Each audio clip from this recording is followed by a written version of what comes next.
एक लड़की जो भट्ठे पर ईंट पाथने का काम करती है। एक दिन भट्ठा मालिक के लड़के को इसी लड़की से प्यार हो जाता है। जब इस बात की जानकारी लड़के के पिता अर्थात भट्ठा मालिक को लगती है, तब भट्ठा मालिक अपने लड़के को खूब समझाते हैं, पर वह लड़का मानने को तैयार नहीं होता है। फिर जो हुआ कहानी में आगे आप लोगों को विस्तार से बताएंगे। नमस्कार, हम अजीत यादव उर्फ शेरा भाई। हमारे इस चैनल में आप सबका बहुत बहुत स्वागत है। अगर आप लोग हमारे इस चैनल को अभी तक सब्सक्राइब नहीं किया हो तो चैनल को सब्सक्राइब जरूर करें, लाइक करें, कमेंट करें। अब कहानी विस्तार से। यह कहानी है गोवा प्रांत की। इसी के अंतर्गत एक गांव पड़ता है सुलेमपुर। यहीं के रहने वाले पंडित दयाशंकर जी, जो कि पंडिताई का काम किया करते थे, अर्थात लोगों के घर शादी विवाह पूजा पाठ कराने का काम करते थे। इससे वे अच्छा खासा पैसा कमा लेते थे। पंडित दयाशंकर की पत्नी का नाम सुषमा देवी था। पंडित जी की इकलौती बेटी थी जिसका नाम था सावित्री। पंडित दयाशंकर का एक छोटा भाई था जिसका नाम था जटाशंकर, और जटाशंकर की पत्नी का नाम सुशीला देवी था। पंडित दयाशंकर जजमानी से पैसा कमा करके काफी जमीन जायदाद बना लेते हैं। कुछ ही दिन में 2 मंजिला घर भी बनाकर तैयार कर लेते हैं। पंडित दयाशंकर जी अपनी बेटी सावित्री को इंग्लिश मीडियम स्कूल में पढ़ाया करते थे ताकि बेटी भविष्य में कुछ अच्छा कर सके। पंडित जी का पूरा परिवार हंसी खुशी से समय व्यतीत कर रहा था। एक दिन पंडित दयाशंकर जी अपने जजमानी से पूजा पाठ करा करके घर वापस लौट रहे थे। शाम का वक्त था, कुछ कुछ अंधेरा हो चला था। गांव की पगडंडी रास्ता थी, रास्ते के अगल बगल कुसा उगे हुए थे। अचानक एक सर्प पंडित जी के पैर में डंक मार देता है, फिर वह कुशों के झुरमुट में जाकर के छिप जाता है। पंडित जी को वह सर्प दिखाई नहीं देता है, हल्का हल्का अंधेरा हो चला था, इसी कारण पंडित जी को लगा कि कुछ फाड़ लिया है। पंडित जी उस पर ध्यान नहीं दिए, घर आकर के खाना खाए, फिर सो गए। सुबह हुआ, करीब करीब 7 बज गए। पंडित जी अपने खाट पर ही सोए हुए पड़े थे। अब काफी समय हो गया तो उनकी पत्नी उनको जगाने के लिए जाती है, सुषमा देवी जी।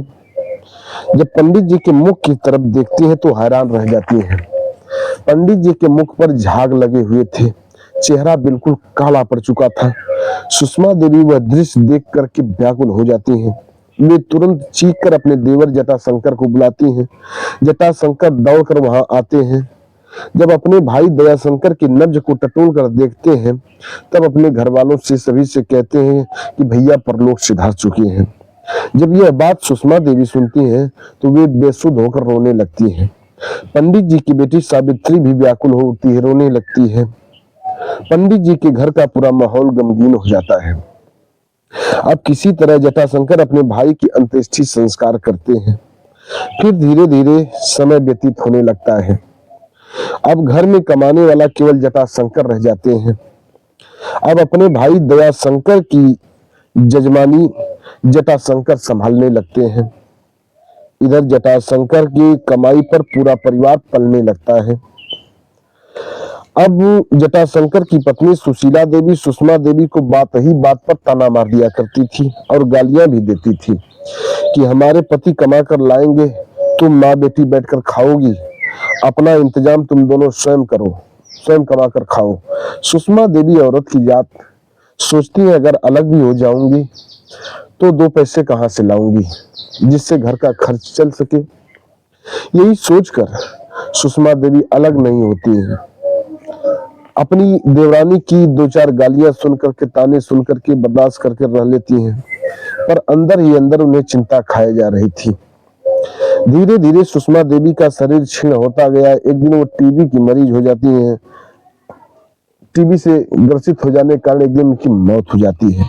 अब सुषमा देवी का भी अंत्येष्टि संस्कार उनके देवर जटाशंकर करते हैं।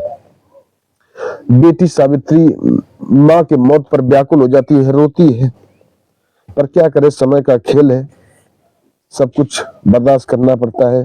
फिर धीरे धीरे समय व्यतीत होने लगता है। एक रात सुशीला देवी अपने पति जटाशंकर से कहती हैं कि पंडित जी इस लड़की को यहां से भगा दो, या इसकी हत्या कर दो, या मुझे ही भगा दो। अब मैं इस लड़की को देखना नहीं चाहती हूं। अगर यह लड़की इस घर में रहेगी तो हम लोगों की जमीन जायदाद में आधे की हिस्सेदार बन जाएगी। अगर यह नहीं रहेगी तो पूरे जमीन जायदाद और इस 2 मंजिले घर के मालिक हम लोग होंगे। पंडित जटाशंकर जी अपनी पत्नी की बातों को सुनकर के अपनी पत्नी की बातों से सहमत हो जाते हैं। वह कहते हैं कि तुम ठीक कह रही हो, पर मुझे कोई युक्ति सोचनी पड़ेगी। इधर दोनों दंपत्ति की बात सावित्री बगल वाले कमरे से बड़े ध्यान से सुन रही थी। जब इतनी बात सावित्री सुनती है तो उसके पैरों तले से जमीन खिसक जाती है। उसकी आंखों में आंसू आ जाते हैं। वह रोते हुए अपने माता पिता को याद करती है। फिर वह लड़की अपने घर से निकल देती है।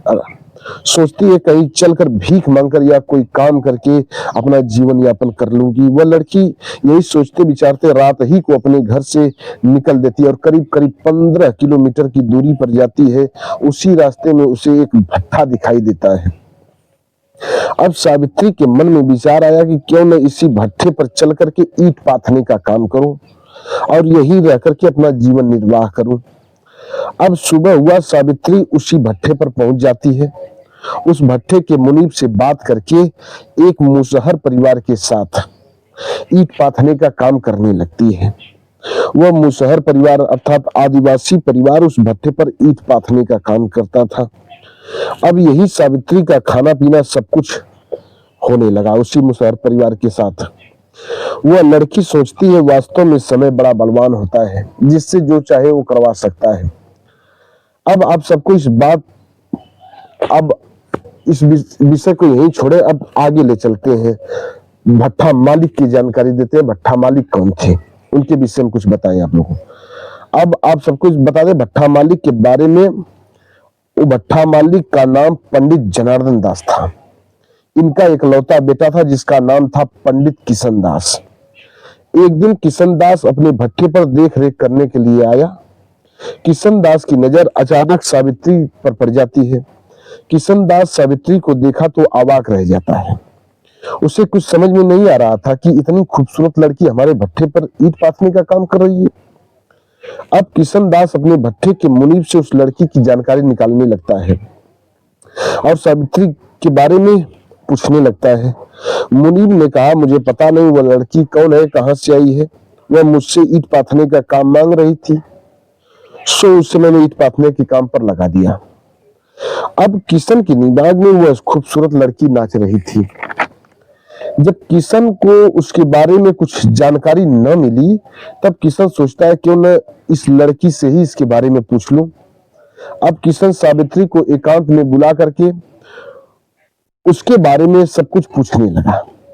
तब सावित्री रो रो करके अपनी सारी कहानी सुनाती है। किशन भी सारी बातें सुनने के बाद अपने आंसू को रोक न सका। किशन भी रोने लगा। अब किशन को सावित्री से प्यार हो जाता है।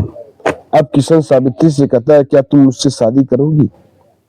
उसके इस करुण व्यथा को सुनता है, करुण कहानी को सुनता है। दया बस उसके अंतर मन में उसके प्रति प्यार उत्पन्न हो जाता है। वह सावित्री से पूछ पड़ता है, क्या तुम मुझसे शादी करोगी?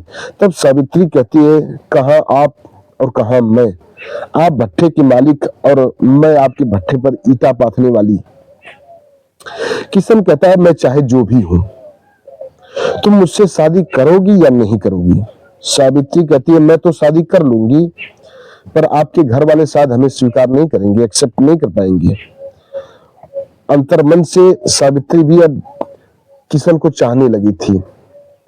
इधर इस बात की जानकारी किशन के माता पिता को चल जाती है कि किशन अपने भट्ठे पर ईंट पाथने वाली एक लड़की से प्यार कर बैठा है। वह उससे शादी करना चाहता है। उसके माता पिता उसे खूब समझाते हैं। कहते हैं, बेटा तुम्हारी शादी हम किसी बड़े घर में करेंगे, तुम एक ईंट पाथने वाली के चक्कर में क्यों पड़े हुए हो? तब किशन कहता है, बाबूजी वह लड़की अपने ही ब्राह्मण समाज की लड़की है। कल मैं उसको अपने घर लाऊंगा। एक बार उसकी कहानी सुनने के बाद आप जो निर्णय लेंगे उसे मैं सिरोधार कर लूंगा। अब सुबह हुआ, किशन सावित्री को अपने साथ लेकर के अपने घर पर आता है। पंडित जनार्दन दास जब ही उस लड़की सावित्री को देखते हैं, उसके खूबसूरत चेहरे को देखते हैं, पंडित जी हैरान रह जाते हैं। अब उन्हें भी लगने लगा कि इसकी इतनी खूबसूरत लड़की किसी कारणवश भट्ठे पर ईंट पाथ रही है। नहीं तो इतनी खूबसूरत लड़की है तो किसी बड़े घर की लड़की दिख रही है। इतने में किशन सावित्री से कहता है, सावित्री अपनी सारी कहानी हमारे माता पिता को सुनाओ। अब सावित्री रो रो करके अपनी आप बेटी सुनाने लगती है, कैसे उसके माता पिता की मौत हो गई, कैसे उसके चाचा चाची उसके मारने का प्लान बनाते हैं और कैसे घर छोड़कर भट्टे पर ईंट पाथने के लिए चली जाती है। कहानी सुनकर के किशन की मां सरला देवी फुट फुट कर रोने लगती है।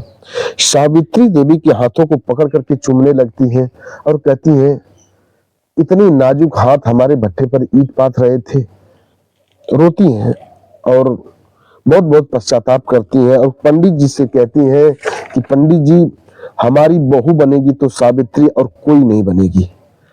पंडित जनार्दन दास भी उसकी कहानी को सुनकर के बड़े दुखी होते हैं, विह्वल हो जाते हैं। फिर किशन और सावित्री की शादी अपने ही घर से बड़े धूमधाम से कराते हैं। अब सावित्री हंसी खुशी किशन के घर में रहने लगती है। कुछ समय व्यतीत होता है, सावित्री को साथ लेकर के किशन कोर्ट के माध्यम से सावित्री के चाचा चाची से जमीन जायदाद में आधा हिस्सा ले लेता है। जो जमीन जायदाद थी उसमें आधा हिस्सा ले लेता है।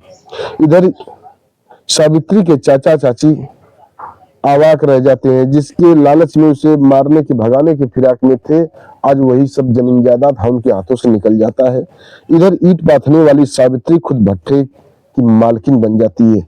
यही होता है समय का खेल। सही कहा गया है कि कबीरा, इस संसार में समय होत बलवान, राजा को निर्धन करे निर्धन को धनवान। बस आज की कहानी इतने तक। अगर कहानी आप लोगों को अच्छी लगी हो तो चैनल को सब्सक्राइब करें, लाइक करें, कमेंट करें। अब मिलते हैं अगले एपिसोड में किसी एक नई कहानी के साथ। तब तक के लिए नमस्कार।